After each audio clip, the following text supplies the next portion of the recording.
Assalamualaikum warahmatullahi wabarakatuh. Salam sejahtera untuk kita semua. Pertama-tama marilah kita panjatkan puji serta syukur kita kepada Tuhan pencipta alam, Allah Subhanahu wa Ta'ala, yang telah berkenan untuk kita dapat berinteraksi walaupun dengan cara daring seperti ini. Yang kedua, saya ucapkan selamat datang dan selamat bergabung di keluarga besar SMP Negeri 2 Pamijahan. Semoga apa yang kalian harapkan dan kalian inginkan di SMP Negeri 2 Pamijahan ini dapat tercapai dengan baik dan dapat merubah diri kalian kepada arah yang lebih baik dan ke arah kesuksesan. Sebelumnya, perkenalkan, nama saya adalah Ludi Muhammad Nur Mauludin. Saya adalah staf pengajar dari SMP Negeri 2 Pamijahan ini, yang kebetulan saya bertugas untuk menyampaikan materi pada perkenalan lingkungan sekolah ini, membawakan materi cara belajar efektif. Untuk apa kalian belajar ini? Untuk kalian bisa belajar dengan efektif dan terarah, serta kalian dapat meraih prestasi saat kalian sekolah di sini nanti. Langsung saja kita bahas.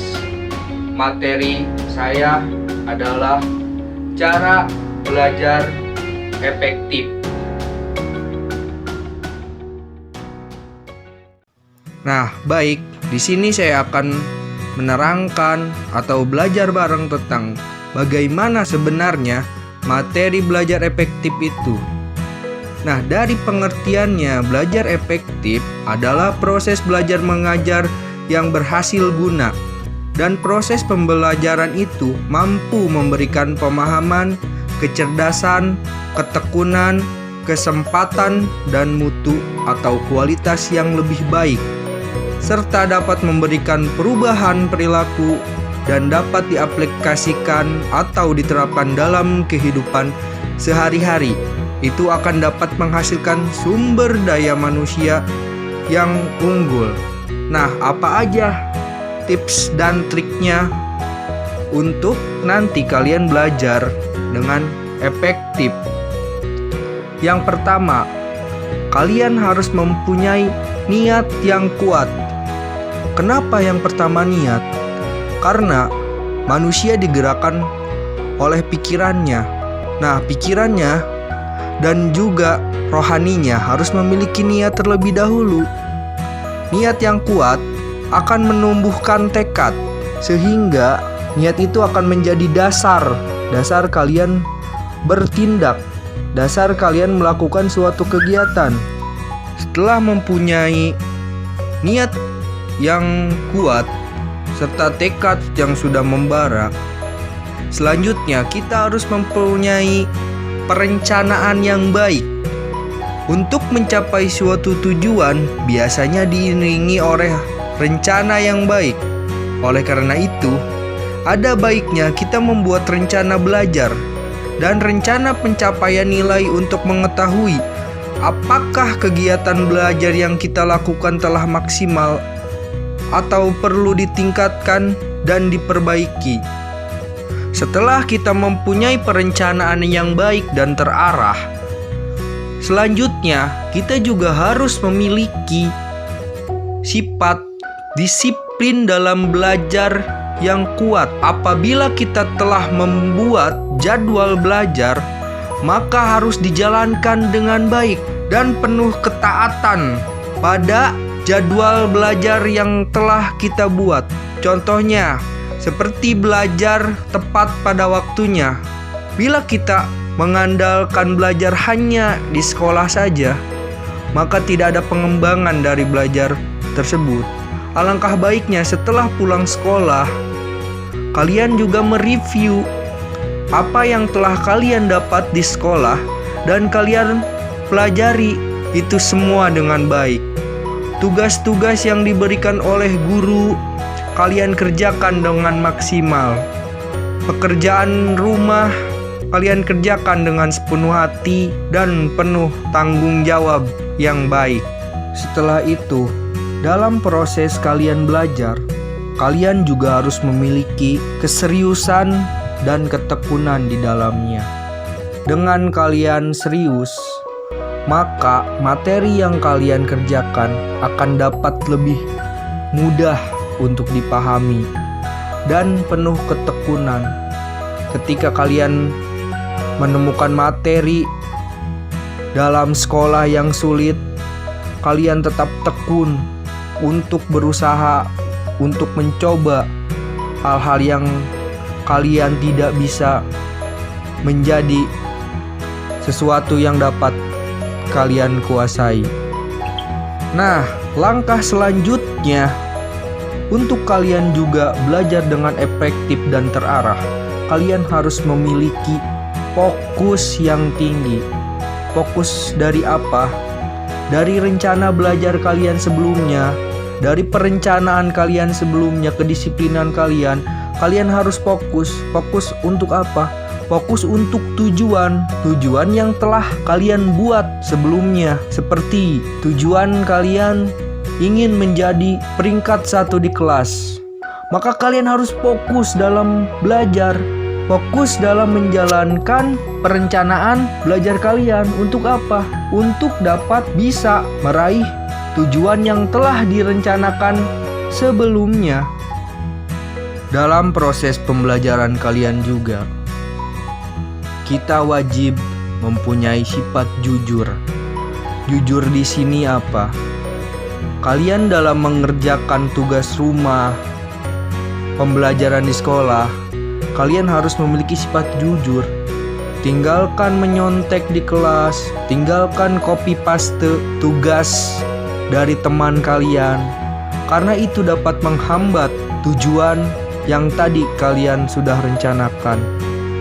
Ingatlah, intelektual tanpa moral tidak akan baik dalam proses pembelajaran kalian di sekolah untuk mewujudkan tujuan kalian. Salah satu yang sering terjadi dalam kehidupan ini adalah kita menghadapi kesalahan atau kegagalan dalam setiap rencana manusia, karena manusia hanya bisa merencanakan dan masih ada takdir Tuhan di sana. Maka manusia dalam hal ini harus trial and error, mencoba dari kesalahan dan memperbaiki kesalahan itu menjadi suatu yang bisa diperbaiki di kemudian hari. Jadi ketika kita menemukan suatu kesalahan atau kegagalan, sebaiknya kita mencoba dan sampai kepada tujuan yang telah kita rencanakan. Jangan putus semangat dan terus berjuang untuk ke arah yang lebih baik lagi.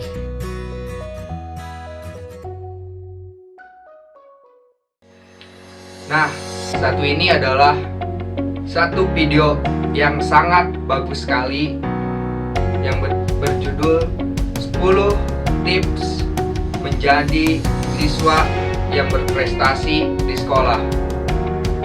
Selamat menyaksikan. Halo Sobat 100, kali ini saya akan memberikan 10 tips rahasia menjadi pelajar berprestasi di sekolah. 1. Jadilah seorang pemimpin. Latihlah rasa tanggung jawabmu. Apabila guru meminta bantuanmu untuk mengerjakan sesuatu, misalnya membersihkan kelas, jangan ragu untuk menerimanya. Ajak beberapa teman kelas dan pimpin mereka untuk membersihkan kelas bersama-sama. 2. Mendengarkan penjelasan guru dengan baik. Jawablah setiap pertanyaan yang diajukan oleh guru apabila kamu mengetahui jawabannya. Jangan menunggu guru untuk memanggil kamu untuk menjawab pertanyaan. 3. Jangan malu untuk bertanya. Selalu ajukan pertanyaan kepada guru apabila tidak mengerti tentang sesuatu hal. 4. Kerjakan PR dengan baik. Jangan selalu mencari alasan untuk tidak mengerjakannya. Jangan malas mengerjakan PR dengan alasan lupa atau menunda-nunda mengerjakannya. Jadi masih punya banyak waktu untuk bermain. 5. Setiap pulang sekolah selalu mengulang pelajaran yang tadi diajarkan. Nanti sewaktu ada ulangan, jadi tidak banyak yang harus dipelajari. 6. Cukup istirahat, makan, dan bermain. Semua dilakukan secara berimbang. Setelah pulang sekolah, kita sering ingin cepat-cepat bermain dan melupakan segala hal yang penting lainnya. Oleh karenanya, kita harus dapat membagi waktu untuk makan, istirahat, dan bermain. Kalau semua dilakukan dengan baik, badan jadi segar setiap hari, jadi tidak sering mengantuk di kelas. 7. Banyak berlatih pelajaran yang kurang disukai. Apabila kamu tidak menyenangi suatu mata pelajaran, contoh matematika, maka banyak-banyaklah berlatih. Mengikuti kursus atau belajar kelompok dengan teman, sehabis belajar bisa bermain dan menambah teman baru di tempat kursus. Selain itu, siapa tahu dari kurang menyukai matematika, kalian malah menyukainya. 8. Ikutilah kegiatan ekstrakurikuler yang kamu senangi. Cari tahu kegiatan apa yang kamu suka. Contohnya, apabila kamu suka pelajaran taekwondo, cobalah untuk mengikuti kursus dari kegiatan tersebut. Sehingga selain belajar pelajaran-pelajaran yang diajarkan di sekolah, kalian juga dapat mendapatkan pelajaran tambahan di luar sekolah. 9. Cari seorang pembimbing yang baik. Orang tua adalah pembimbing yang terbaik selain guru. Apabila ada yang kurang jelas dari keterangan guru di sekolah, kalian dapat menanyakan hal tersebut kepada orang tua. Selain itu, kalian juga dapat belajar dari teman yang berprestasi.